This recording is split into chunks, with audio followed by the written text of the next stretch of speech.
اطاعت کرو اللہ کی اور اطاعت کرو رسول کی اور ان ہستیوں کی جو تم میں سے صاحبان امر ہیں. پھر بھی صلوات پڑھیں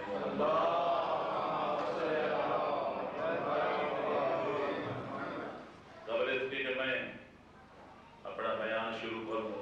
آج کے موعود مفعول سرکار ختمی مرتبہ تکریم ختم رسالت کے تاجدار آقائے نامدار حضرت محمد مصطفیٰ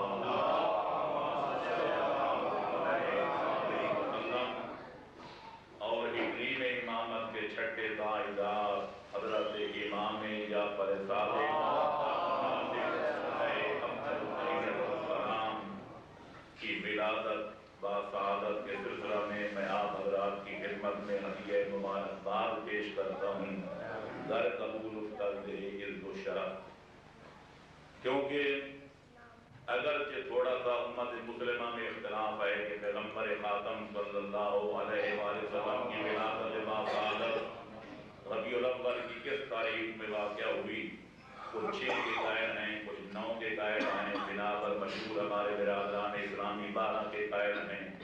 ہمارے ہاں جو عورت عظیمہ 17 ربیع الاول کو ہے.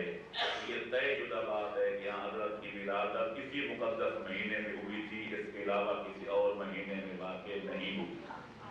اور اس تاریخ 17 ربیع الاول کی عظمت کو اور اس کی شان کو دوبالا کر دیا تکریم امامت کے چھٹے تاجدار صادق آل محمد کی ولادت با سعادت میں.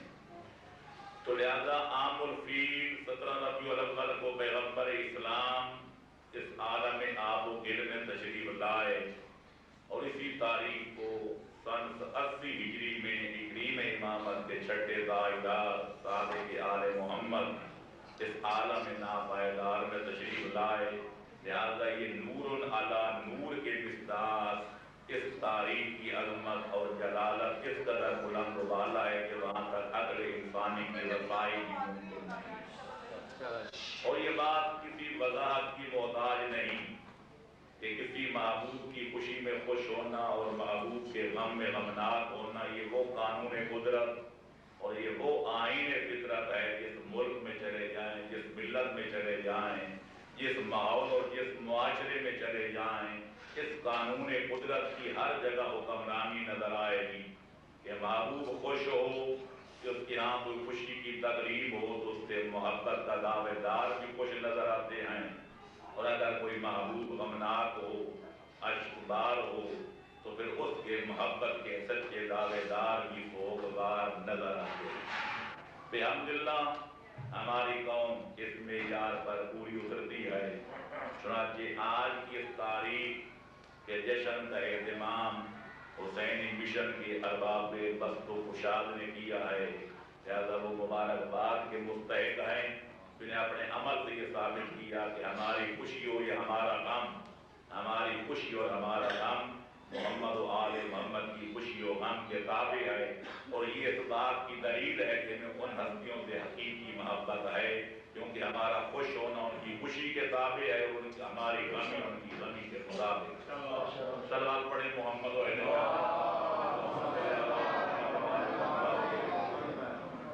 اب یہ خوشی کا اظہار کئی طرح سے کیا جاتا ہے. اگر رات کا سمع ہو تو لوگ چراغاں کرتے ہیں, دن ہو تو لوگ اجرے کپڑے زیب بدن کرتے ہیں, آباد اور مسلمانان کو دعوت کرتے ہیں, ایک دوسرے کو مبارکباد کہتے ہیں. یعنی اس مسرت اور شادمانی کے اظہار کے مختلف طریقے ہیں. میلاد النبی کا جلوس نکالنا یہ بھی محبت کا اور ایک عقیدت کا اظہار ہے. رات کے وقت چراغاں کرنا یہ بھی محبت اور عقیدت کا اظہار ہے. اجلے کپڑے پہننا, مبارکباد پیش کرنا یہ بھی محبت و عقیدت کا ایک عملی مظاہرہ ہے. اہل اسلام کو بھی ان سے ملنا, ملانا, ان کے یہاں طعام و اطعام کا اہتمام کرنا یہ بھی ایک روحانی مسرت و شادمانی کے اظہار کا ایک معقول طریقہ کار ہے.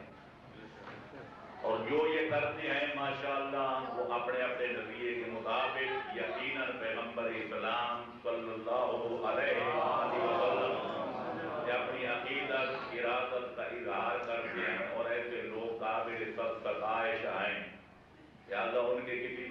یہ کہنا کہ یہ فلاں چیز کا ثبوت نہیں ملتا، یہ ساری باتیں کتابوں کے ذروں میں نہیں ہوتی، کوئی عشق والی کتاب یہ اوراق میں بھی ہوتی ہے۔ لیکن میں سمجھتا ہوں کہ جتنے بھی عقیدت اور ارادت کے مظاہرے ہیں ان سب مظاہر ارادت و عقیدت میں سے جو سب سے بہترین اظہار عقیدت ہے اور جو بہترین گلدستہ محبت و مودت و عقیدت جو ہم اپنے محبوباؤں کی بارگاہ میں مسرت و شادمانی پیش کر سکتے ہیں، وہ یہ ہے کہ ہم یہ عہد کریں کہ ہم اپنی چند روزہ زندگی ان کے ارشادات اور تعلیمات کے مطابق گزاریں گے۔ پیغمبر اسلام سے عقیدت کا اس سے کوئی اور بہتر طریقہ، اظہار عقیدت کا اس سے بہتر کوئی اور طریقہ نہیں ہے۔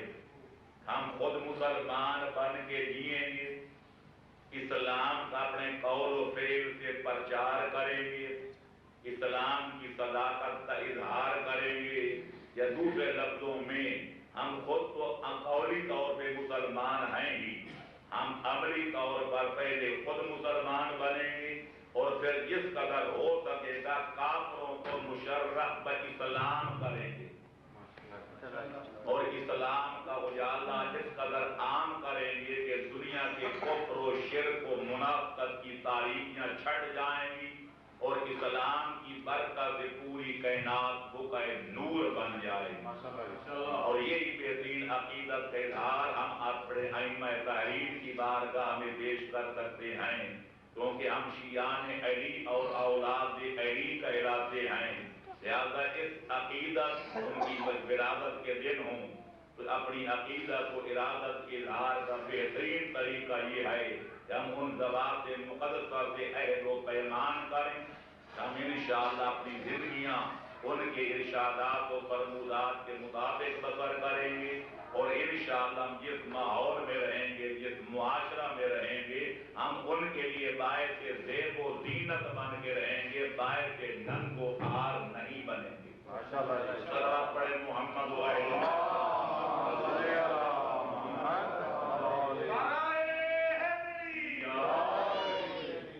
میرے دوستو، میرے عزیزو، چاہیے تو یہ تھا کہ کوئی سنی مسلمان ہے یا کوئی شیعہ مسلمان پیغمبر اسلام کا جشن میلاد ہم اس عہد و پیمان کی تجدید کے ساتھ مناتے کہ ہم مشرکوں کو موحد بنائیں گے، ہم کافروں کو مسلمان بنائیں گے، بے ایمانوں کو صاحب ایمان بنائیں گے، بدکاروں کو نیکوکار بنائیں گے، شیطان کے جنگل میں گرفتار لوگوں کو نکال کر ان کی پیشانیوں کو خالق دو جہان کی چوکھٹ پہ جھکائیں گے۔ لیکن بدقسمتی یہ ہے کہ ہم نے اس کے برعکس یہ وتیرہ بنا لیا کہ کافر تو ہم سے مسلمان بنتے نہیں ہیں، مشرک ہم سے موحد بنتے نہیں ہیں، بے ایمان اپنی بدعملیوں کی وجہ سے ہم سے صاحب ایمان بنتے نہیں ہیں، ناانجار و بدکردار ہم سے وہ نیکوکار اور پرہیزگار بنتے نہیں ہیں، کہ ہم نے بھی فارغ بیٹھنا نہیں ہے، کیونکہ روزی تو کسی طور کما کھائے مچھندر، تو ہم نے یہ طریقہ اختیار کر لیا جو کلمہ پڑھ چکے ہیں ان کو بھی کافر بنا کے رہیں گے، جو اہل ایمان ہیں ان کو بے ایمان بنا کے رہیں گے، جو حلقہ بگوش اسلام ہے ان کو اسلام کے دائرہ سے خارج فرما کے رہیں گے۔ میں سمجھتا ہوں ایسے ہی لوگوں کے بارے میں ڈاکٹر اقبال نے آج سے بہت عرصہ پہلے بڑے رنج و الم کے عالم میں کہا تھا، خود بدلتے نہیں قرآن کو بدل دیتے ہیں، ہوئے کس درجہ فقیہان حرم بے توفیق۔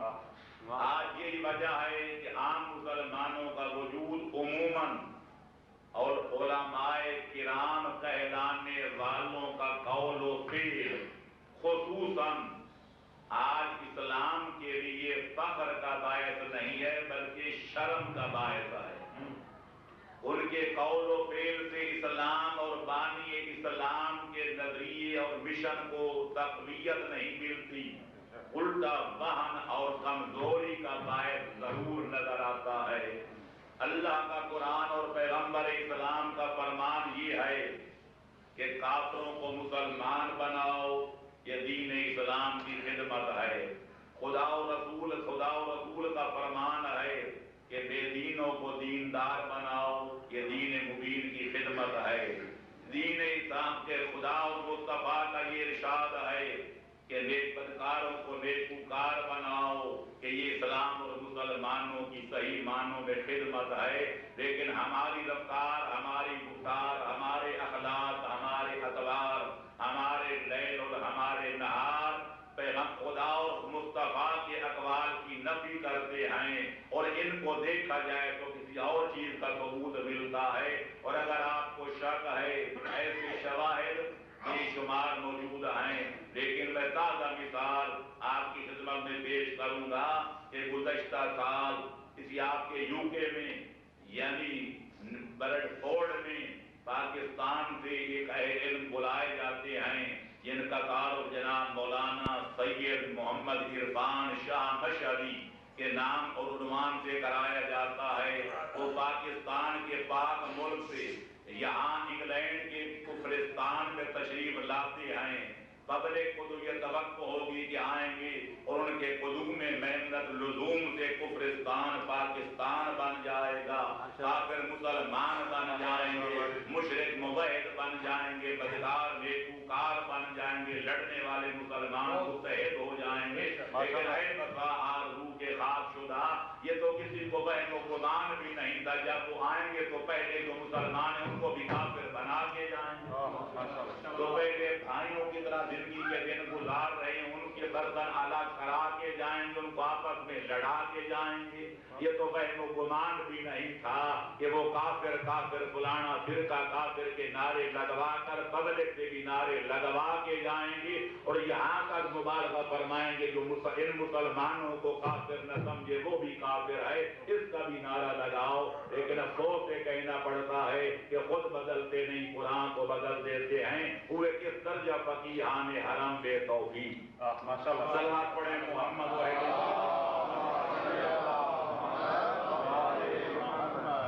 میں نہیں چاہتا، میرا آپ حضرات جانتے ہیں، جو مجھے جانتے ہیں، جو میری تقاریر سنتے رہتے ہیں، میری تحریریں پڑھتے رہتے ہیں، وہ یہ چیز کی گواہی دیں گے کہ میرا مشن مسلمانوں کو لڑانا نہیں ہے، لڑنے والوں کو منانا میرا مشن ہے۔ مسلمانوں کو کافر بنانا میرا طریقہ کار نہیں، بلکہ کافروں کو مسلمان بنانا میرا شیوہ و شعار ہے۔ لوگوں کے نکاح جڑوانا میرا کام نہیں، بلکہ نکاح جڑوانا میرا شیوہ و میرا طریقہ کار ہے۔ کیونکہ تلخیاں پہلے بہت پھیل چکی، ہمارا ملک فرقہ واریت اور دہشت گردی کی لپیٹ میں آیا ہوا ہے۔ مسلمان جس کی پیغمبر اسلام نے یہ تعریف کی تھی کہ المسلم من سلم المسلمون من یدہ و لسانہ، کہ مسلمان وہ ہوتا ہے کہ جس کے ہاتھ اور جس کی زبان سے کائنات کے مسلمان اور انسان سلامت نظر آئیں۔ لیکن ہمارے ہاں اس کی تعبیر یہ ہے کہ قاتل بھی مسلمان اور مقتول بھی مسلمان، لوٹنے والا بھی مسلمان، لوٹنے والا بھی مسلمان، گھر کو آگ لگانے والا بھی مسلمان، جس کے گھر سے شعلے اٹھ رہے ہیں وہ بھی مسلمان۔ میں یہاں تک کہوں کہ آج کا اسلام اور مسلمان کی حالت یہ ہے کہ نہ ان کے ہاتھ سے اور ان کی زبان سے خدا محفوظ ہے، نہ مصطفیٰ محفوظ ہے، نہ خدا کا گھر محفوظ ہے، نہ امام کا در محفوظ ہے۔ نعرہ تکبیر، اللہ نعرہ رسالت، نعرہ حیدری، حسینیت، یزیدیت، نعرہ صلوات۔ امام بارگاہیں جل رہی ہیں، مساجد سے دھوئیں اٹھ رہے ہیں۔ آج امام بارگاہ میں عزاداران مظلوم کربلا کی جانیں محفوظ نہیں ہیں، اور مساجد خانہ خدا میں نمازیوں کی جانیں محفوظ نہیں ہیں۔ مساجد میں بھی گولیاں چل رہی ہیں اور امام بارگاہوں میں بھی گولیاں برس رہی ہیں۔ میں سمجھتا ہوں یہ جو کچھ ہے یہ علماء کہلانے والوں کی غلط روش و رفتار کے نتیجے کے سوا کچھ بھی اور نہیں۔ کیونکہ پیغمبر نے فرمایا تھا فساد العالم فساد العالم، ایک عالم کہلانے والا تباہ ہو جائے، بگڑ جائے تو پورا عالم بگڑ جاتا ہے۔ ایک تھا کہ صنفان من امتی اذا صلحت الامہ، کہ میری امت کے دو گروہ ایسے ہیں اگر یہ ٹھیک ہو جائے پوری امت ٹھیک ہو جاتی ہے، فاذا فسدت الامہ، اور اگر یہ دو گروہ تباہ ہو جائے بگڑ جائیں تو پوری امت تباہ و برباد ہو جاتی ہے۔ قیل من ہما یا رسول اللہ، پوچھا گیا یا رسول اللہ وہ دو گروہ کون سے ہیں؟ فرمایا العلماء والعمراء، ایک گروہ کو علماء کہتے ہیں، دوسرے گروہ کو عمراء کہتے ہیں۔ ہماری حالت یہ ہے کہ نہ وہ غزنوی میں تڑپ رہی، نہ وہ خم ہے زلف ایاز میں، نہ علماء کو پتہ ہے کہ ان کے فرائض کیا ہیں، نہ عمراء کو پتہ ہے کہ ان کے وظائف کیا ہیں۔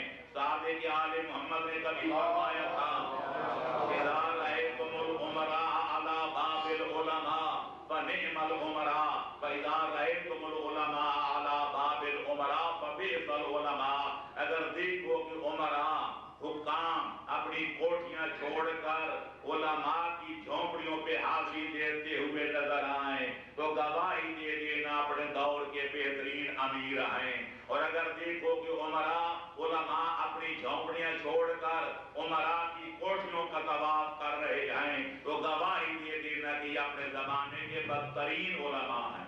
آج ہم اسی دور سے گزر رہے ہیں کہ یا تو وہ دور تھا کہ الفقر و فخری کہنے والے کے موتا کے دین اور ان کے علم کو جاننے والے علماء اپنے فقر و فاقہ پہ ناز کرتے تھے، لیکن آج وہ چاہتے ہیں کہ مقابلہ کرے عمراء کے ساتھ کوٹھیوں میں، کاروں میں، لباس میں، رہائش میں، پوشاک ہر چیز کی آسائش میں۔ تو جب یہاں حالت یہ ہو جائے تو علماء بھی زعماء اور عمراء کے ساتھ اپنا قدم ماپنے لگ جائیں تو پھر آپ ہی بتائیں کہاں سے آئے صدا لا الہ الا اللہ۔ ماشاءاللہ۔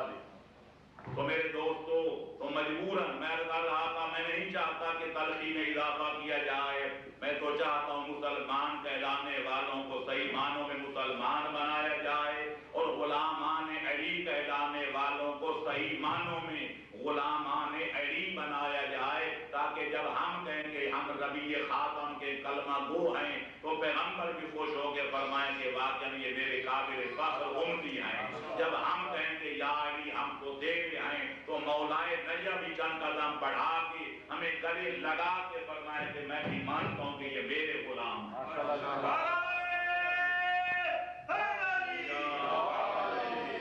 بہرحال جناب مولانا نے تقریباً کم و بیش 2.5 گھنٹے کی تقریر فرمائی ہے اور اس میں زیادہ تر نزلہ ہم غریبوں پہ گرایا ہے کہ شیعہ کون ہیں، شیعہ لعینہ ملعونہ ضالہ مذلہ کافرہ، جو الفاظ ان کی زبان میں آ سکتے تھے جو ان کے نالج میں وہ سارے استعمال کیے، اور بلکہ دیوبندیوں کے بارے میں بھی اس سے بڑھ چڑھ کر مظاہرہ کیا، بلکہ میں تو یہ سمجھوں گا میں نے ان کی کیسٹ سننے کے بعد یہ سمجھ آئے کہ وہ کہنا یہ چاہتے ہیں کہ اہل سنت کے علاوہ، اور اہل سنت سے مراد ان کی بریلوی مسلک سے تعلق رکھنے والے سنی مسلمان ہیں، ان کے علاوہ وہ تمام اسلامی فرقوں کو کافر سمجھے ان کو مسلمان ماننے کے لیے تیار نہیں ہے، اور انہوں نے اپنے ثبوت میں جو چند باتیں اور بھی چھیڑی ہیں جن کا میں ذکر کروں گا 2.5 گھنٹے کی، میں جو بجائے میں چاہوں گا کہ گھنٹے سوے یا زیادہ سے زیادہ 1.5 گھنٹے کے اندر اندر ان کی ان باتوں کا جواب بھی ہو جائے جنہیں چھیڑی ہیں، اور پورے کلام بھی نہ ہو جو باعث ملالت بھی نہ ہو، تو انہیں جو بنیاد قرار دی ہے کہ فرمایا کہ پیغمبر نے فرمایا تھا ستفترق امتی علی 73 فرقہ کلھا فی النار الا واحدۃ منھا ناجیہ، کہ پیغمبر نے فرمایا کہ میری امت کے 73 فرقے بن جائیں گے، 72 جہنم میں جائیں گے، ایک جنت میں جائے گا، تو وہ فرماتے جنت میں جانے والے ہم اہل سنت والجماعت ہیں، تو باقی چونکہ سارے فرقے جہنم میں جانے والے ہیں وہ کافر ہیں۔ یہ ان کا استدلال پڑھ کے واقعاً ان کی اس بات کی تصدیق ہوتی اور باقی بھی باتیں ان کی ابھی میں پیش کروں گا۔ انہیں 3-4 مرتبہ اپنی تقریر میں کسی کے بارے میں سوء ادب نہیں کرنا چاہتا، کوئی بدتمیزی کا لفظ نہیں کہنا چاہتا، انہیں کئی دفعہ اپنی تقریر میں کہا خدا کی قسم میں عالم نہیں ہوں، خدا کی قسم میں عالم نہیں ہوں، خدا کی قسم میں عالم نہیں ہوں، تو حدیث کے لفظ اقرار العلماء اقرار العقلاء علی انفسہم جائز. اگر کوئی عقل مند اپنے خلاف کسی بات کا اقرار کرے تو وہ بات نافذ سمجھی جاتی ہے. جب وہ حلویہ کہتے ہیں میں عالم نہیں ہوں عالم نہیں ہوں عالم نہیں ہوں، تو میں آپ سے پوچھنا چاہتا ہوں جو عالم نہ ہو عالم کی ضد کیا ہے؟ ہم اگر عرض کریں گے تو شکایت ہوگی. ان کے استدلالات کو دیکھ کر یہ پتہ چلتا ہے کہ واقعاً وہ عالم نہیں ہیں. پیغمبر کا یہ فرمانا کہ میری امت کے 73 گروہ بن جائیں گے، لیکن یہ ضروری ہے کہ وہ 73 کے 73 پیغمبر کی امت میں سے ہوں گے. ایک اسلام کے 73 اسلام بن جائیں گے، ایک مسلمان کے 73 مسلمان بن جائیں گے.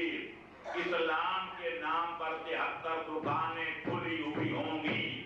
یہ اس بات کی دلیل ہے کہ ہوں گے 73 کے 73 مسلمان اور پیغمبر خاتم کی امتی، لیکن ان میں سے ایک صراط مستقیم پر ہوگا، باقی اس سے ہٹے ہوئے ہوں گے. کافر ہونا اور ہے اور صراط مستقیم سے منحرف ہونا اور ہے. جہنمی ہونا اور ہے، کافر ہونا اور ہے. سارا قرآن پڑھے، سارا قرآن سا لگ رہا ہے کہ ان الذین آمنوا وعملوا الصالحات اولئک هم اصحاب الجنہ، کہ جو ایمان لائے اور اس کے ساتھ نیک عمل بجا لائے یہی ہے جو جنت الفردوس میں جائیں گے. تو لہذا قاریان قرآن پر یہ حقیقت روز روشن سے بھی زیادہ واضح ہے کہ جنت میں جانے کے لیے 2 چیزوں کا ہونا ضروری ہے. ایک ہاتھ میں ایمان کا دامن اور دوسرے ہاتھ میں نیک کام کا دامن. اگر دونوں ہیں تو پھر آدمی سیدھا جنت میں جائے گا. اگر ایمان نہیں تو بھی دوزخ، اگر نیک کام نہیں تو بھی دوزخ. تو لہذا دوزخ میں جانا دلیل نہیں ہے کہ جانے والا کافر ہے، ورنہ قرآن تو کہتے جو مومن بھی ہے لیکن نیک عمل نہیں بجا لائے گا وہ جہنم میں جائے گا. تو لہذا جہنمی ہونے سے یہ کشف کرنا کہ وہ کافر بھی ہے، یہ مولانا کی ایک اپنی ذاتی دماغی اپج ہے، جس کو نہ اللہ کے قرآن کی تائید ہے نہ پیغمبر کے فرمان کی تائید ہے. علاوہ بری میں عرض کرتا ہوں کہ کسی مسلمان کو کافر قرار دینا یہ وہ ناقابل معافی جرم ہے کہ جس کے لیے شریعت محمدیہ میں ایسا کرنے والے کے لیے معافی کا کوئی امکان نہیں ہے.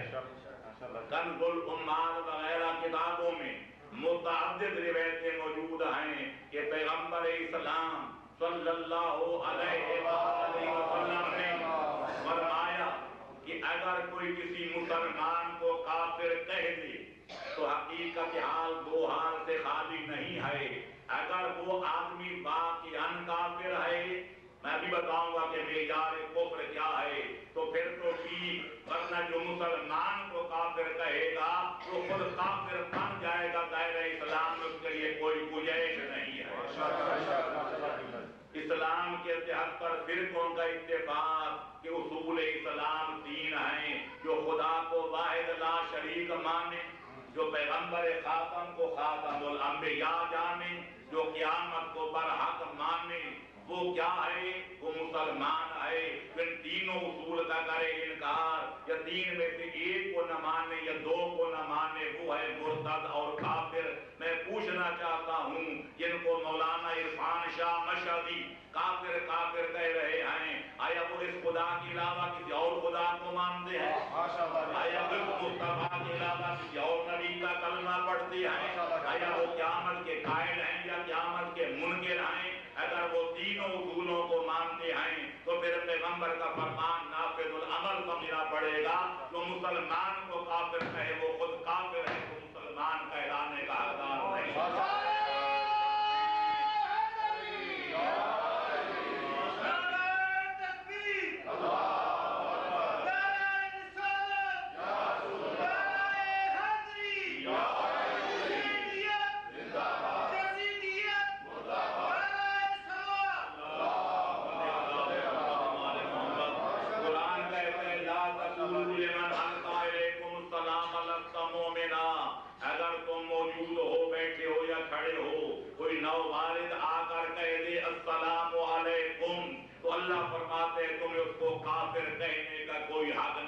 ہے کیونکہ اس نے اسلامی طریقے کے مطابق سلام جو کیا ہے۔ تو جن کو مولانا بار بار کافر کہتے ہیں، دیوبندی کافر تھے، شیعہ کافر تھے، شیعہ کافر، دیوبندی کافر، میں ان سے پوچھنا چاہتا ہوں کہ اسلامی طریقے کے مطابق وہ سلام نہیں کرتے؟ کیا وہ اصول ثلاثہ کو یعنی توحید و رسالت و قیامت کو نہیں مانتے؟ کیا وہ نماز روزے کی پابندی نہیں کرتے؟ اور اگر کرتے ہیں تو کسی مسلمان کو کافر کہنے کا حق مولانا کو کس نے دیا ہے؟ اور اس سے پڑھ کر اگلی بات مولانا بار بار اپنی تقریر میں اصرار کرتے ہیں کہ ہم اہل سنت ہی مسلمان ہیں، کہ اہل سنت وہ ہیں جن کا امام اعظم امام ہے۔ میں کہتا ہوں کاش کہ وہ حضرت اعلیٰ رضا خان بریلوی کی کتابیں پڑھنے کی بجائے اپنے امام اعظم کی تصنیف پڑھتے کہ امام اعظم کو اسلام کے بارے میں کیا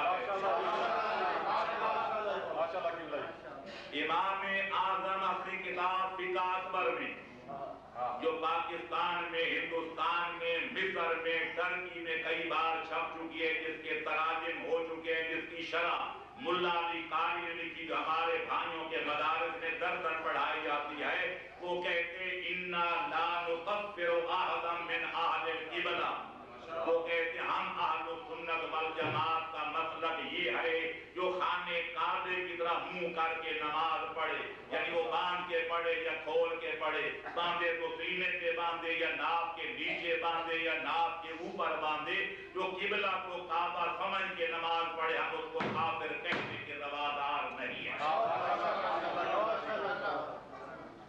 جناب مشہدی صاحب کو بہت حسن نزلہ گراتے شیعان علی پر کہ یہ اصحاب کو برا بھلا کہتے ہیں، خصوصاً اصحاب ثلاثہ کو نہیں مانتے، ان کی خلافت حقہ کے قائل نہیں ہیں اور ان کو یہ برا بھلا کہتے ہیں۔ میں پہلی بات تو یہ کہوں گا کہ جہاں تک اصحاب ثلاثہ کو پیغمبر کا خلیفہ نہ ماننے کا تعلق ہے، ہم اس کا انکار نہیں کرتے۔ یہ ہمارا اصولی موقف ہے کہ ہم نبوت کو بھی نصی اور منقوص مانتے ہیں، یعنی اس ہستی کو نبی مانتے ہیں جس کی نبوت کا خدا اعلان فرمائے، کہ ہم نبی کا جانشین بھی اس کو مانتے ہیں جس کا انتخاب خدا کرے، اعلان مصطفیٰ کرے۔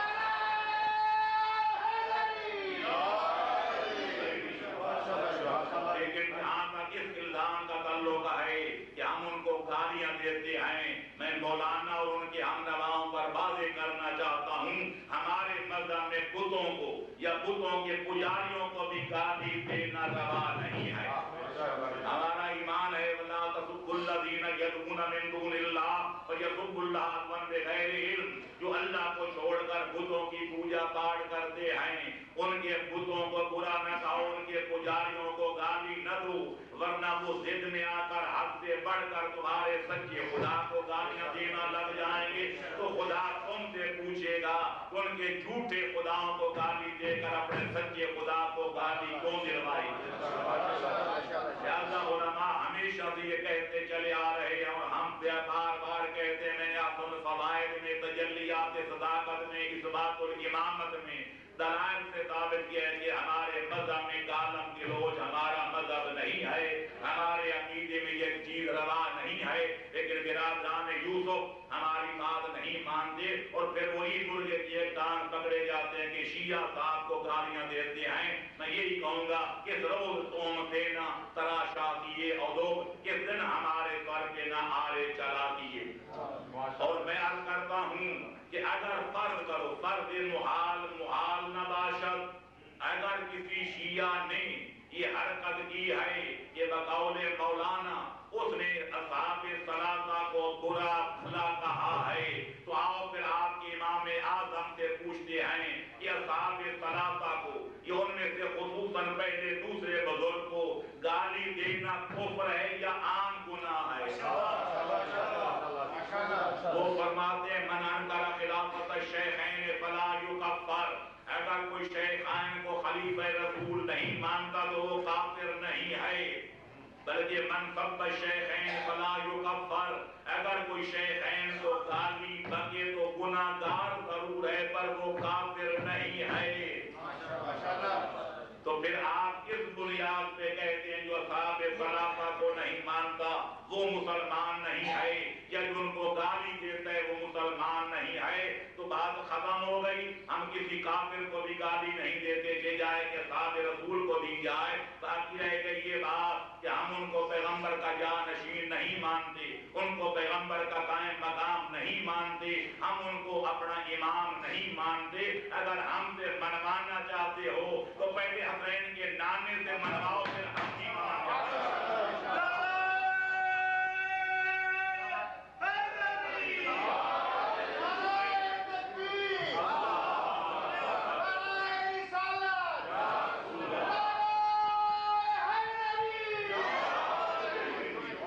ہم ان کو پیغمبر کا صحابی مانتے ہیں، کرشی مانتے ہیں، مسلمان مانتے ہیں، پیغمبر کے دور صالح مانتے ہیں، مومنوں کے ماموں مانتے ہیں، جو منواؤ، لیکن پیغمبر کا قائم مقام نہیں مانتے. اگر منوانا چاہتے ہو کہ یہ پیغمبر کے قائم مقام ہیں، پیغمبر کے جانشین ہیں، تو پہلے خود پیغمبر سے منواؤ کہ وہ ان کو اپنا جانشین مانتے تھے. اور اگر پیغمبر جانتے تھے اور مانتے تھے تو پھر اجماع و شورا کا سہارا کیوں لیا جاتا ہے کہ پہلا اجماع سے بنا، دوسرا پہلے کے کہنے سے بنا، تیسرا شورے سے بنا. سلوات پڑھو محمد. تو بہرحال یہ بات طے ہو گئی کہ اپنا صحابہ کرام کی عظمت کا بہانہ بنانا یا خلافت خلفاء کو کسی کے کفر کا ذریعہ قرار دینا، یہ اصول اہل سنت کے مطابق بھی یقیناً غلط ہے. اس کے اندر ایک جو کے برابر کوئی وزن نہیں ہے. اب رہ گئی یہ باتیں بہت ہیں. اللہ کرے میں اپنے وعدے کے مطابق 1 گھنٹے کے اندر ان کو سمیٹ کے بیان کر سکوں. انہیں کہا کہ جب پیغمبر نے فرمایا ایک فرقہ ناجی ہوگا باقی سارے جہنم میں جائیں گے، تو صحابہ نے پوچھا وہ فرقہ کون؟ تو فرمایا ہم کہ ما انا علیہ و اصحابی، کہ وہ فرقہ وہ ہے جس پر میں اور میرے اصحاب قائم ہیں. اس سے وہ نتیجہ کرتے ہیں کہ اس سے مراد اہل سنت والجماعت ہیں. میں کہتا ہوں یہ بات مسلمہ طور پہ ثابت نہیں ہے کہ پیغمبر نے حدیث کے آخر میں یہ فرمایا کہ آنا و ما آنا علیہ و صحابی، بلکہ میں نے اپنی کتاب اثبات الامامت میں تفسیر اثنا عشر جو ایک اصفہان کے عالم نے برادران اہل سنت کی 12 تفسیروں کو اکٹھا کر کے ایک تفسیر مرتب کی ہے، اس میں لکھا ہے کہ جب پیغمبر سے پوچھا گیا کہ وہ فرقہ ناجیہ کون ہے تو فرمایا ما انا علیہ و اہل بیتی، کہ وہ ناجی فرقہ وہ ہے جس پر میں اور میرے اہل بیت قائم ہے. اور عقل سلیم کا فیصلہ بھی یہی ہے کہ پیغمبر کے کلام میں تناقض نہیں ہو سکتا، پیغمبر کے بیان میں تحفظ نہیں ہو سکتا، پیغمبر کے بیان میں اختلاف نہیں ہو سکتا. پیغمبر 20 بار فرما چکے تھے کہ میرے بعد گمراہی سے بچنے کا ذریعہ میرے اہل بیت ہیں، جنت الفردوس میں پہنچنے کا وسیلہ میرے اہل بیت ہیں، جہنم سے بچنے کا وسیلہ اور ذریعہ میرے اہل بیت ہیں. جس کو شک ہے ذرا حدیث سفینہ کا مطالعہ کرے، حدیث تقرین کی مطالعہ کرے. کون مسلمان نہیں مانتا؟ 73 فرقے مانتے ہیں کہ پیغمبر نے فرمایا تھا کہ انی تارک فیکم الثقلین کتاب اللہ و عترتی اہل بیتی ما ان تمسکتم بہما لن تضلوا بعدی فانہما لن یفترقا حتی یرد علی الحوض. میں دنیا سے جا رہا ہوں لیکن یہ گمان نہ کرنا کہ میں اپنے فرائض کے غافل ہوں یا مجھے اپنی ذمہ داریوں کا احساس نہیں ہے. میں تمہیں سیدھے راستے پہ چلانے کے لیے، تمہیں گمراہیوں سے بچانے کے لیے، تمہیں جنت الفردوس کی جاگیر کا پٹا دلوانے کے لیے، تمہیں جہنم کے شعلوں سے بچانے کے لیے 2 گراں قدر اور محترم المقام چیزیں چھوڑ کے جا رہا ہوں. ایک کا نام قرآن ہے اور دوسری چیز کا نام میری اطراعت اہل بیت ہے.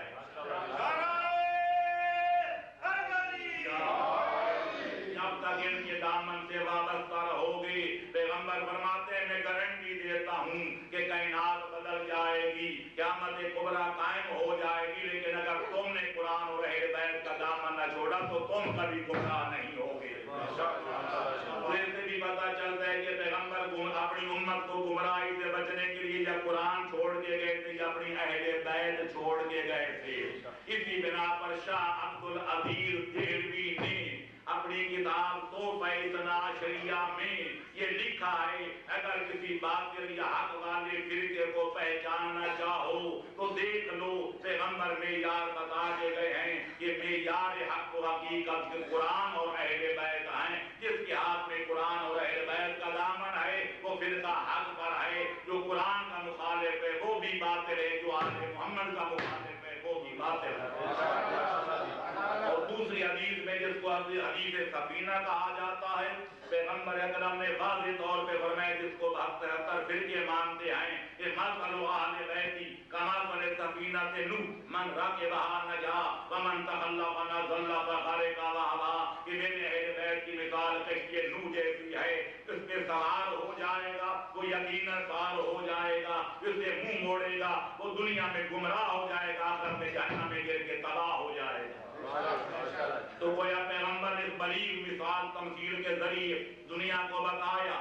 ایک فلڈ حضرت نوح کے زمانے میں آیا تھا, ایک طوفان حضرت نوح کے دور میں آیا تھا, ایک طوفان میری وفات حضرت حیات کے بعد آئے گا. فرق اتنا ہے کہ وہ طوفان باد و باران کا تھا, میرے بعد آئے گا وہ کفر و عصیان کا طوفان ہوگا.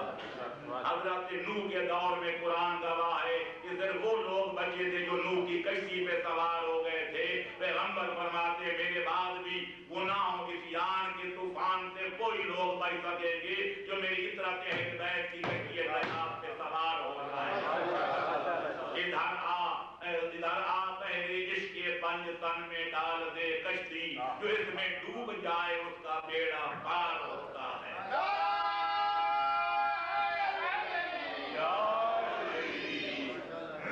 تو لہذا عقل سلیم بھی باور کرتی ہے کہ جب پیغمبر نے ہر جگہ نجات کا ذریعہ قرآن و عطرت کو قرار دیا, اختلاف سے بچنے کا ذریعہ اہل بیت کو قرار دیا, جہنم سے بچنے کا اصول آل محمد کے دامن سے وابستگی کو بتایا, تو یہاں بھی ماننا پڑے گا کہ پیغمبر حق و حقیقت واضح کرنے کے لیے فرما رہے تھے جس پر میں اور میرے اہل بیت ہیں. یہی وجہ ہے اہل بیت کے امام 12 ہیں, معصوم 14 ہیں, 5 تن پاک 12 امام 14 معصوم. پر یہ دنیا مانتی ہے کہ قول و واحد منہم قول باقیہم. علامہ ابو الحسن شعرانی نے المیزان الکبریٰ مطبوعہ مصر میں اعتراف کیا. علامہ محمد مبین سندھی نے اپنی کتاب دراسات اللبیب الی دیار الحبیب میں اقرار کیا کہ یہ آل محمد کی عظمت و جلالت کا زندہ معجزہ ہے, جو 14 میں سے ایک کہہ دیتے ہیں باقی سارے کوئی کہتے ہیں. نہ قول میں اختلاف, نہ فعل میں اختلاف, نہ صورت میں اختلاف, نہ سیرت میں اختلاف. اولنا محمد و آخرنا محمد و اوسطنا محمد بل کلنا محمد. ہمارا پہلا ہے تو محمد, ہمارا آخری ہے تو محمد, ہمارا درمیانہ ہے تو محمد, ہم سب کے سب محمد ہیں, کوئی ایک بھی بیگانہ نہیں ہے. اور معذرت کے ساتھ میں نہیں چاہتا کہ ان تلخ باتوں کو چھیڑا جائے. اگر اصحاب کو معیار بنایا جائے جس پر میں اور میرے اصحاب ہیں, تو پھر اصحاب کی منڈی میں تو ہر قسم کا مال مل جاتا ہے. میں تفصیلات گنواؤں, میں نہیں چاہتا کسی مسلمان کے آپینے دل کو چوٹ لگ جائے, کیونکہ خیال خاطر احباب چاہیے ہر دم, انیس ٹھیس نہ لگ جائے آبگینوں کو. جس کو تفصیل درکار ہے وہ علامہ تفتازانی کی شرح مقاصد مطبوعہ ٹرکی و مصر کو اٹھا کر دیکھے. وہ کہتے ہیں جو صحابہ کرام میں مشاجرات واقعہ ہوئے, جو محاربات واقعہ ہوئے, جو جنگ و جدال واقعہ ہوئے, ان کو دیکھا جائے تو ہماری عقیدت کو بڑی ٹھیس لگتی ہے, کیونکہ کوئی قاتل نظر آتے ہیں, کوئی مقتول نظر آتے ہیں, کوئی ظالم نظر آتے ہیں, کچھ مظلوم نظر آتے ہیں, کوئی داڑیاں پکڑنے والے نظر آتے ہیں, کوئی داڑیوں کسی کی اکھڑتی ہوئی نظر آتی ہیں, کوئی ضرب لگانے والے نظر آتے ہیں, کسی کی پسلیاں ٹوٹتی ہوئی نظر آتی ہیں. تو کس کس کے پیچھے چلو گے؟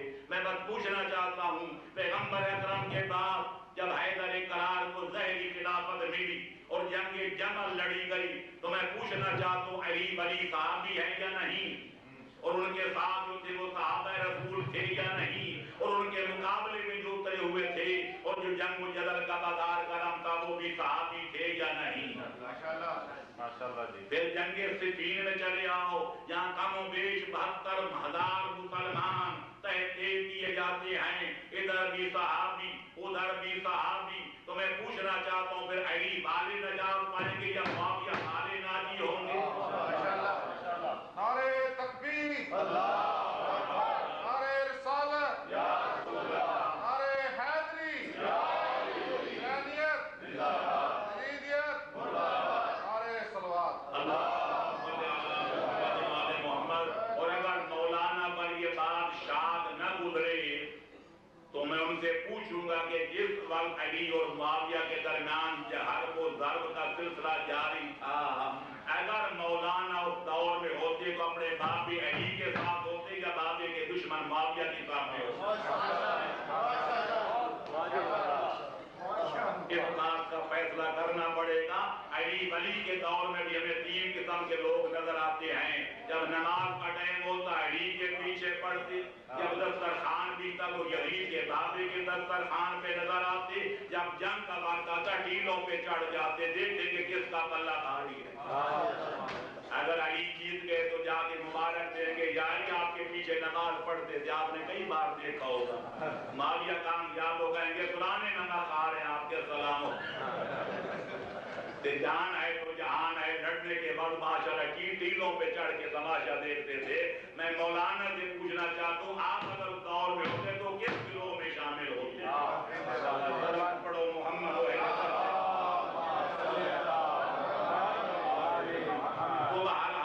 یہ بات بھی طے ہو گئی کہ حدیث جو ہے وہ ایک فرقہ ناجی ہے.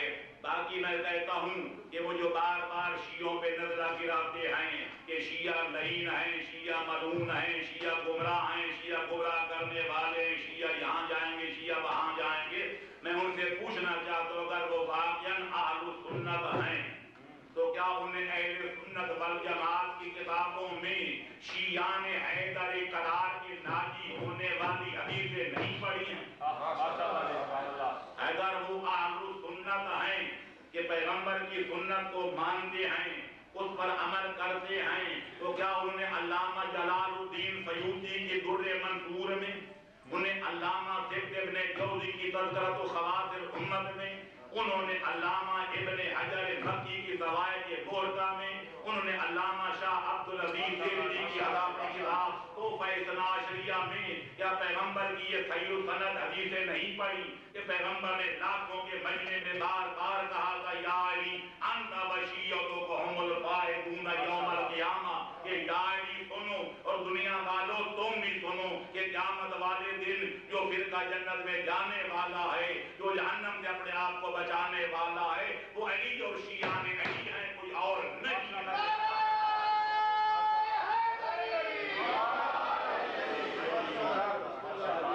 یہ وہ مستند، یہ وہ معتبر، یہ وہ مسلمہ حدیثیں ہیں کہ جن کو پڑھ کے بڑے بڑے اکابر اہل سنت یہ دعویٰ کرنے پر مجبور ہو گئے کہ شیعان علی ہم ہیں. آؤ آپ کے اضافہ معلومات کے لیے 2-4 باتیں عرض کرتا جاؤں.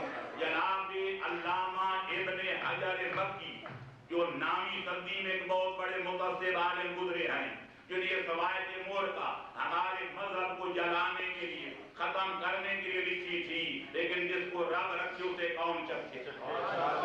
اسی علامہ ابن حجر مکی سے خالق نے اپنی قدرت کاملہ سے وہ باتیں لکھوا دی کہ جب تک ہمارے سٹیجوں پر ان کو بیان نہ کیا جائے ہماری مذہب کی صداقت اجاگر ہوتی ہی نہیں.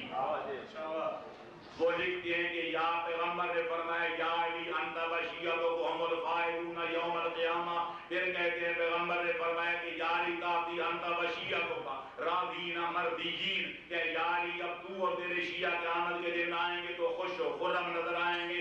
وَيَأْتِي عَدُوُّكَ غِضَابًا مُغَامِينَ، تیرے دشمن جب میدان معاشر میں آئیں گے تو ہاتھ ان کے پشت گردن بدے ہوئے ہوں گے تو ان کے چہروں پہ خاک اڑ رہی ہوگی، خطرناک ہوں گے اور بہت بڑے پریشان نظر آئیں گے. یہ ساری حدیثیں لکھنے کے بعد علامہ ابن حجر مکی کے ریمارکس پڑھیے.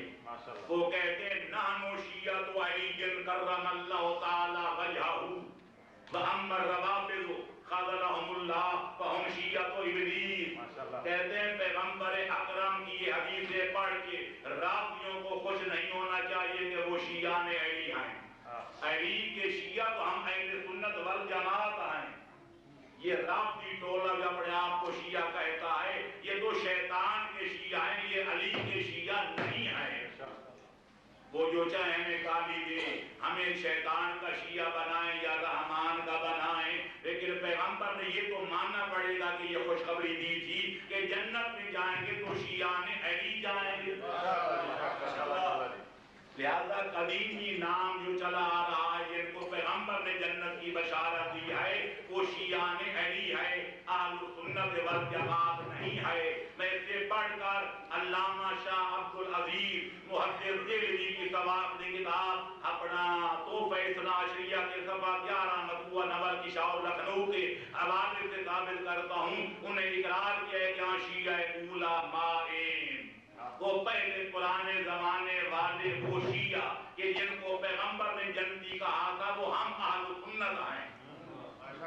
یہاں سوال پیدا ہوتا تھا کہ جناب علامہ صاحب پیغمبر کہتے ہیں شیعہ نے علی جنت میں جائیں گے، تمہارا نام ہے اہل سنت والجماعت۔ کہتے ہیں بات یہ ہے کہ ہمارا سب کا پہلے دور میں نام شیعہ تھا، یہ تحقیق بڑی قابل غور ہے۔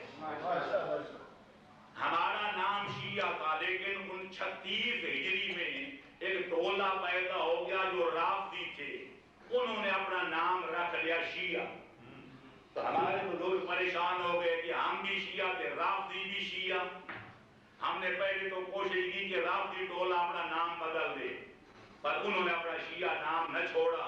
تو ہمارے بزرگوں نے بڑی غور و فکر کے بعد کہ تاکہ حق اور باطل گڑبڑ نہ ہو جائیں، حق اور باطل آپس میں مل نہ جائیں، خلط ملط نہ ہو جائیں، ہم بھی شیعہ تو یہ رافضی بھی شیعہ، تو لہذا ہمارے بزرگوں نے سوچ و بچار کے بعد بڑے غور و فکر کے بعد خود شورا اہل سنت والجماعت ملقب ساختند، تو ہمارے بزرگوں نے شیعہ نام چھوڑ کے اپنے آپ کو اہل سنت والجماعت اپنا نام رکھ لیا۔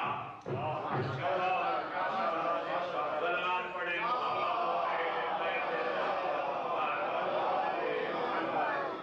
تو لہذا جن کو جناب مولانا کبھی لائنا کہتے ہیں، کبھی ملعونہ کہتے ہیں، کبھی فرقہ ضالہ کہتے ہیں، کبھی مضلہ مضلہ کہتے ہیں، حسنین کا نانا، اکریم ختم رسالت کا تاجدار، 1,24,000 نبیوں کا سید و سردار، جد الحسن والحسین علیہ افضل التحیت والسلام، ان کو خیر البریہ کہتے ہیں، ان کو نجات کا ضابط ناجی فرقہ کہتے ہیں، ان کو اسلام کی حقیقی تفسیر کہتے ہیں۔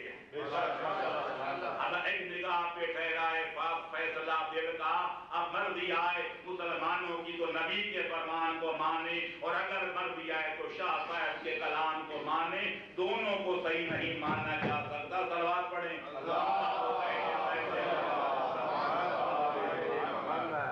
جناب مولانا نے اپنی اثناء گفتگو میں کہا کہ میں فلاں جگہ گیا تو ہم سے 4 مسئلے پوچھے گئے۔ پہلا مسئلہ کہ سارے نبیوں کے بعد ساری کائنات سے افضل کون ہے؟ دوسرا مسئلہ یہ پوچھا گیا کہ اہل بیت نبوت کون ہیں؟ تیسرا مسئلہ پوچھا گیا کہ حضرت عمر کا نکاح ام کلثوم بنت مولی معاذ اللہ سے ہوا تھا یا نہیں؟ چوتھا مسئلہ یہ تھا کہ عقد سیدہ بغیر سید جائز ہے یا نہیں؟ تو مولانا نے اپنے جوابات کا خلاصہ پیش کیا ہے، میں وہ خلاصہ پیش کر کے اس خلاصے پر اپنی مختصر تنقید پیش کرتا ہوں۔ صلوات پڑھیں محمد۔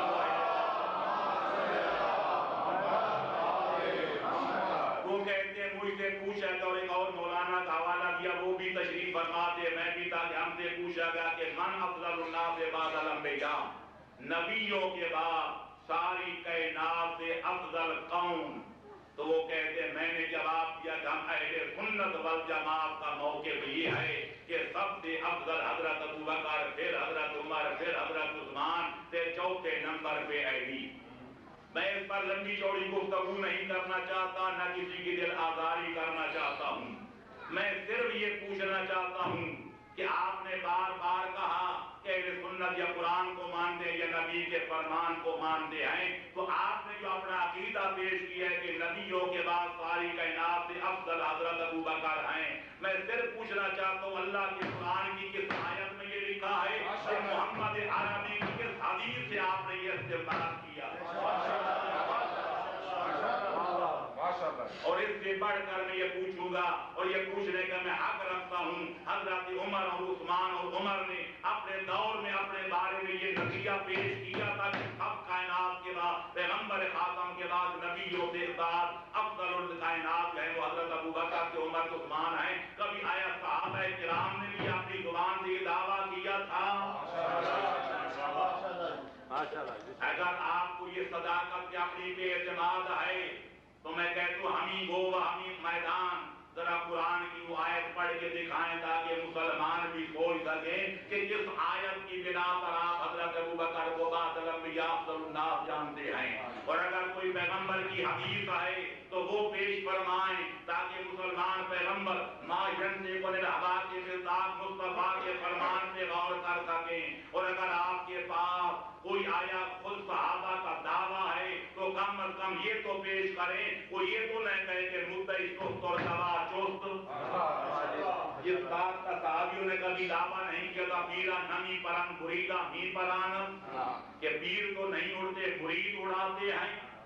میں کہتا ہوں میں تمہیں بڑے اختصار کے ساتھ بتاؤں کہ اگر افضل الناس بعد الانبیاء ہیں، اگر محمد عربی کے بعد پورے عالم امکان سے افضل و اعلیٰ ہیں، اگر ساری کائنات سے بلند و بالا ہیں تو وہ علی بنی ہیں اور نہیں ہے۔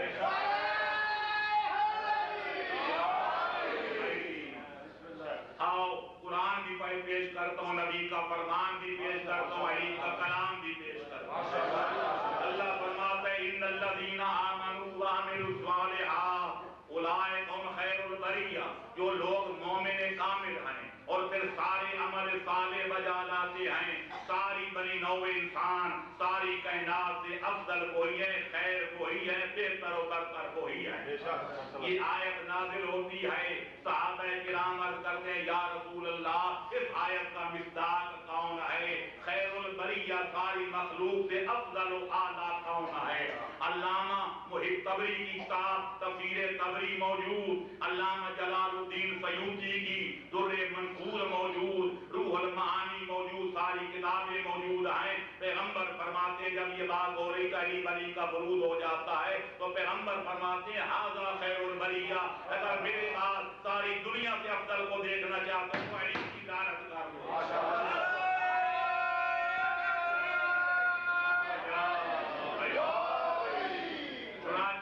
صحابہ کا بیان ہے، اس بیان کے بعد پیغمبر کے فرمان کے بعد جس بز میں علی ولی کا برود ہو جاتا لوگ پکار اٹھتے تھے لقد اقبل خیر البریہ قد جاء خیر البریہ، لوگوں خاموش ہو جاؤ خیر البریہ آ گیا ہے، ساری دنیا سے افضل و اعلیٰ مخلوق آ گئی ہے۔